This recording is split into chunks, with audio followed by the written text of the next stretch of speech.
Ni hao, Civ fans, Edward Zhang here.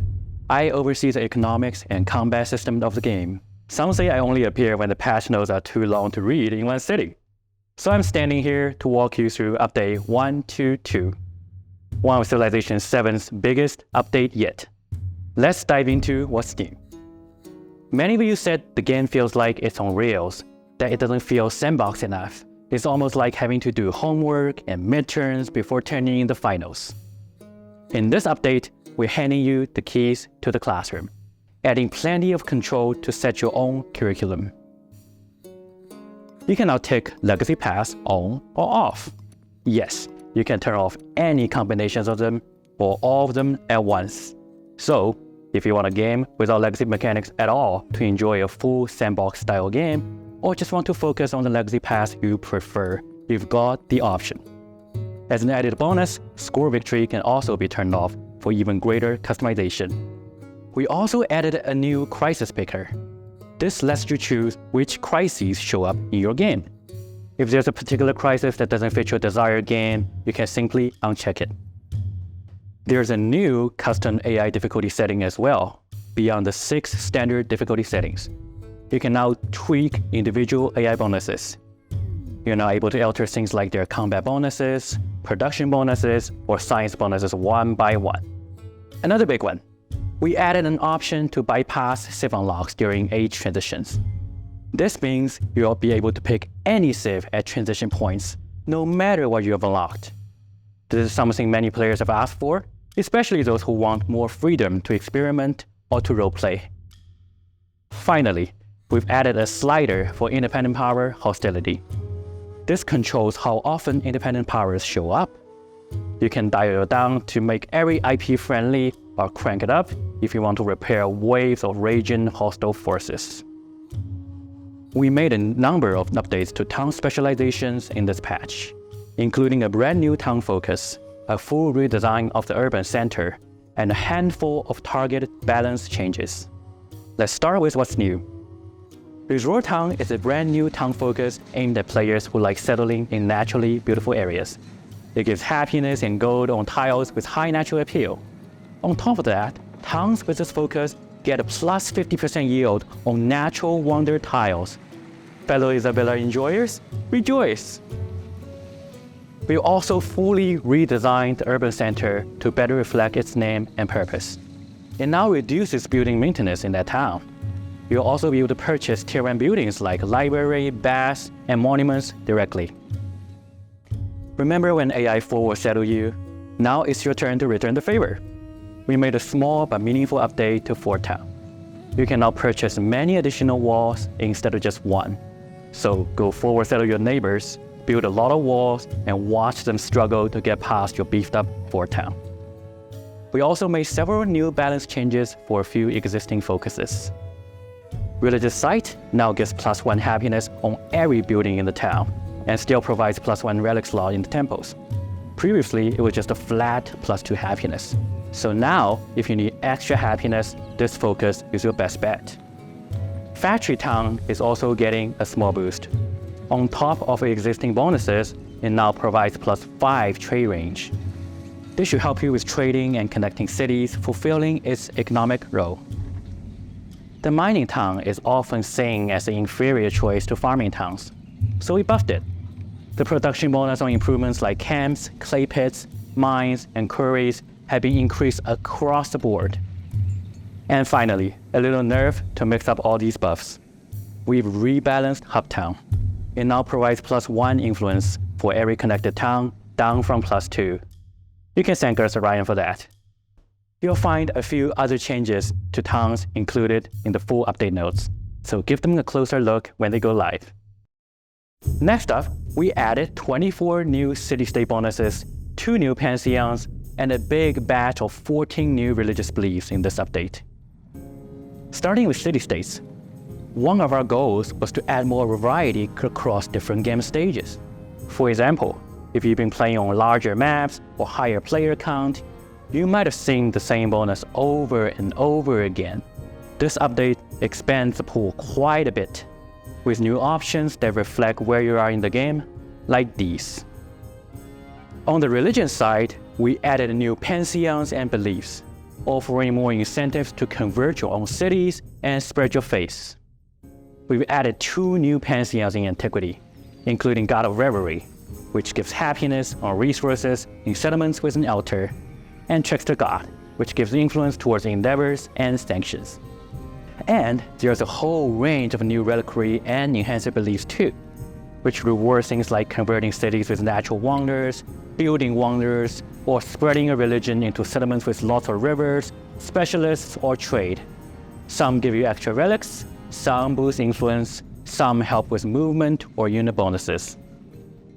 There are additional opportunities now to tailor your religion to your map and your neighbors, especially if you're playing an extended game. Religion still has room to grow when it comes to engaging gameplay. This update adds some variety, but we have our sights set on the biggest changes in the future, so stay tuned. Large and huge maps are here. With each update, we've been laying the groundwork for larger map sizes. Resource generation got a big overhaul in 1.2.0. In 1.2.1, distant land starts gave players more breathing room, reducing crowding in multiplayer games. And now, with 1.2.2, we're ready for it all to come together. We are introducing large and huge maps with increased civ count in single player. Both large and huge maps default to 10 players. Let's talk about treasure fleets, or as they are now called, treasure convoys. The big change? These boats grew legs. Treasure convoys can now travel over land as well as water, making it much easier to bring resources back from distant lands. As long as you have improved a treasure resource in a distant land settlement, you can start generating convoys. No more fishing key, shipbuilding tag, or coastal access required. This means if you claim a distant land treasure resources on turn 5, you can start generating treasure convoys on turn 5.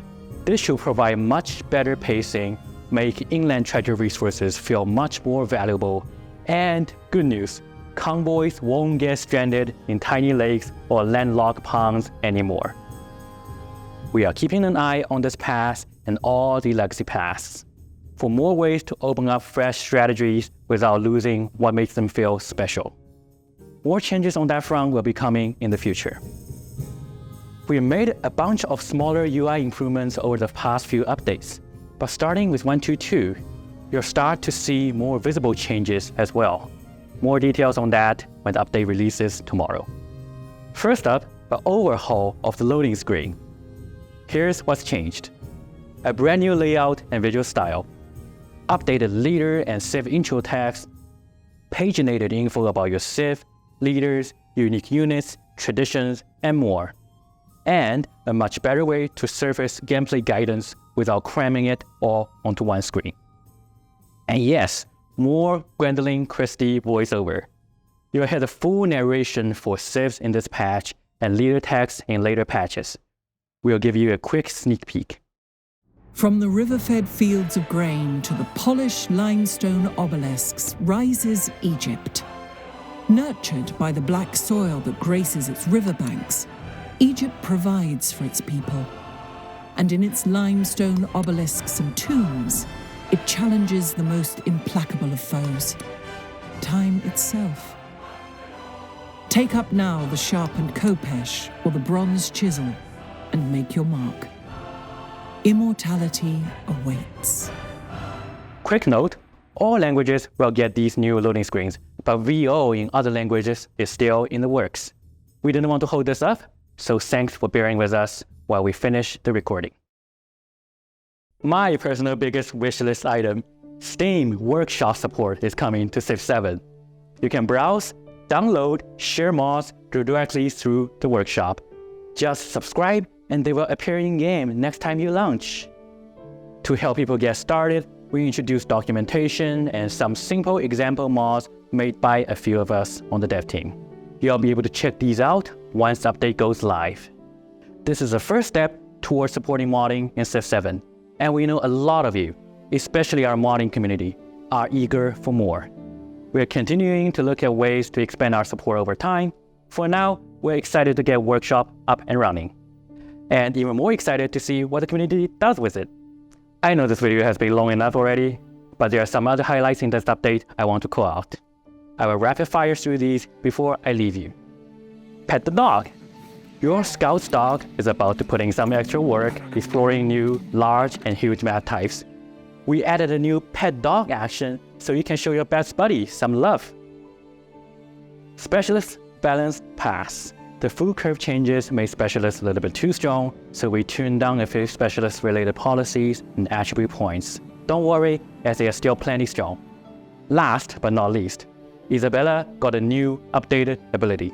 She's a fan favorite, but her flat plus 100% yield from natural wonders was a bit too much in the early game. Now she gets plus 50% yield per improved natural wonder in her empire. And yes, it stacks. If you have 1 natural wonder, you get an extra 50%. But you have 4 natural wonders, you get plus 200% yield to every single one of them. It's an early game nerf, but scales much better into the late game. We can't wait to see how many wonders you're gonna get. Whew, and that was a lot to go through, but there's still plenty more waiting for you in the full update notes, which will go live tomorrow. We're always listening, adjusting, and working hard toward a Civ 7 that you can believe in. So thank you, Civ fans, whether you're dropping feedback in our Discord, posting on Reddit, sending support tickets, or even just leaving comments on the videos like this one. I personally read them, so please be kind. There's a lot more in the pipeline, but for now, I hope you enjoy the update. This is Zilla signing off, and as always, stay civilized.